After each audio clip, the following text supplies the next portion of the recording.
Kung nagtuo ka mo nga ang raffle draw sa online voters, maoy katapusan nga pagpanghatag sa kapitulyo og premyo.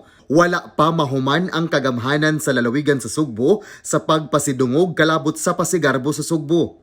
Gipasidunggan sa Kapitolyo ang mga lungsod kinsang contingents sa pasigarbo sa Sugbo, mga disiplinado ug mibiya sa ilang gipuy-an nga tunghaan dinhi sa dakbayan sa Sugbo nga hapsay ug limpyo. Ang lungsod sa Asturias nakadawat og 200,000 ka pesos isip premyo sa duha ka kategorya. Usa ka gatos ka libo isip well-disciplined contingent ug laing usa ka gatos ka libo isip clean, orderly and eco-friendly billeting quarter. Ikaduha ug ikatulo isip well-disciplined contingents ang lungsod sa Malabuyok ug Barili. Sa laing kategorya, nakadaog isip clean, orderly and eco-friendly billeting quarter ang lungsod sa San Francisco ug Malabuyok.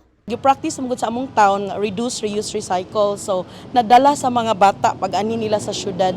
So kami magpasalamaton kaayo mi nga ang effort ug ang character sa mga bata na appreciate sa ato ang province. Ang maong pagpasidungog gisorpresa ni Gobernador Gwen Garcia atol sa pagpahigayon sa Provincial Development Council meeting kaniadtong Huwebes, Setyembre 15.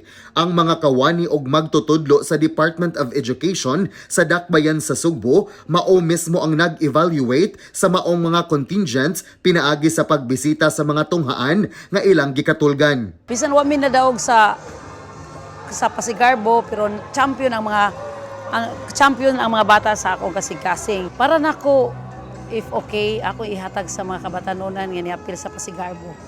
Ang Malabuyok participant, isip pahalipay nila sa ilang pagpanikamot. John Granada, Balita sa Sugbo.